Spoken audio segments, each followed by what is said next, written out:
إن الحمد لله نحمده ونستعينه ونستغفره ونعوذ بالله من شرور أنفسنا ومن سيئات أعمالنا. من يهده الله فلا مضل له ومن يضلل فلا هادي له. أشهد أن لا إله إلا الله وأشهد أن محمدا عبده ورسوله. اللهم صل وسلم على سيدنا محمد وعلى آله وأصحابه ومن سار على نهجه القويم ودعا إلى صراط المستقيم إلى يوم الدين وسلم تسليما كثيرا. أما بعد، فيا أيها المسلمون، أوصيكم ونفسي بتقوى الله، فقد فاز المتقون. وقال الله تعالى: يا أيها الذين آمنوا أطيعوا الله وأطيعوا الرسول وأولي الأمر منكم. Marilah kita sama-sama berusaha meningkatkan kualiti iman dan takwa ke hadrat Allah Subhanahu wa taala dengan cara meningkatkan pemahaman dan pengamalan kita terhadap ajaran Islam. Dalam suasana sekarang pula, marilah kita meningkatkan kepedulian terhadap apa sahaja usaha menanangi isu-isu masyarakat. Ikhwanil muslimin, sungguh pun keadaan persekitaran telah hampir kembali kepada keadaan sedia ada. Dari suasana pandemik, kini kita sudah berada dalam fasa endemik. Namun wabak COVID-19 ini masih sangat memberi kesan terutama kepada golongan yang tidak berpendapatan tetap, khususnya di negeri dan negara kita masih belum selesai. Membayar hutang lama, bil-bil tertunggak dan berfikir tentang perbelanjaan harian merupakan isu yang mesti dihadapi oleh golongan ini. Dalam keadaan ini, amatlah berharga jika sumbangan, infak, zakat dan sedekah dapat dikongsikan oleh mereka yang diberikan gandaan nikmat rezeki berupa harta. Rezeki yang dikongsikan dalam keadaan ini amatlah berharga kerana mereka yang dibantu akan merasakan nikmatnya sumbangan mereka yang dermawan dan membangkitkan semangat untuk hidup.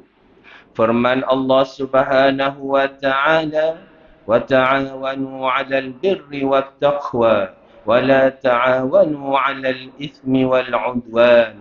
Wattaqullaha innallaha syadidul 'iqab."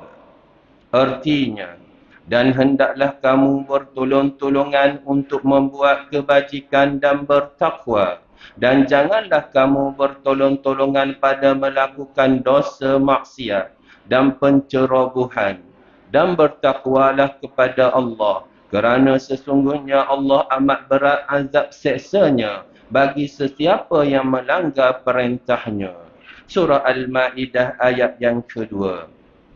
Di sinilah terselahnya keindahan Islam yang memberikan tanggungjawab secara kemestian kepada mereka yang mempunyai lebihan rezeki dan keluasan hati berasaskan iman untuk menghulurkan bantuan mengikut kemampuan. Sabda Nabi sallallahu alaihi wasallam, "Ma naqasat sadaqatum min mal." Hadis rawahu Muslim. Maksudnya, sedekah tidaklah mengurangkan harta. Ikhwanil muslimin, sebagai muslimin yang mempercayai qada dan qadar sebagai rukun Islam, tentulah kita tidak perlu berada dalam keresahan melampau tanpa sebab dan tujuan. Perkara ini perlu diingatkan sentiasa, kerana ada juga mereka yang terlalu mudah menyebarluaskan berita dan maklumat yang belum tentu sahihnya. Amat malang apabila ada yang bukan pakar bercakap tentang kesembuhan sesuatu penyakit dan menafikan perubatan yang lainnya. Tidak kurang pula yang terlalu meremehkan pandangan orang lain jika ia bertentangan dengan pandangannya. Di sini, rumusan terpenting ialah sebagaimana firman Allah. Fas'alu ahla dzikri in kuntum la ta'lamun. Artinya, oleh itu bertanyalah kamu wahai golongan musyrik kepada orang yang berpengetahuan agama jika kamu tidak mengetahui. Surah An-Nahl ayat 43. Sebenarnya semua keadaan ini perlu dielak dan dijauhkan. Bahkan apa yang penting ialah kita sebagai warga negara perlu mematuhi kaedah surah, iaitu patuh kepada pemerintah. Selagi mana sesuatu keadaan itu tidak bertentangan dengan syarak dan tidak mengarah kepada kemaksiatan. Dalam Islam, bila kepatuhan kepada pemerintah yang sebegini sifatnya, maka ia tetap diberi ganjaran pahala. Rasulullah sallallahu alaihi wasallam bersabda, "As-sam'u wat-ta'atu haqq, ma lam yu'mar bil ma'siyah, fa idza umira bi ma'siyatin fala sam'a wa la ta'ah." Hadis rawahul Bukhari. Maksudnya, dengar dan taat kepada pemerintah itu merupakan suatu perkara yang hak, iaitu suatu perkara kemestian, selama mana mereka tidak memerintahkan kepada maksiat.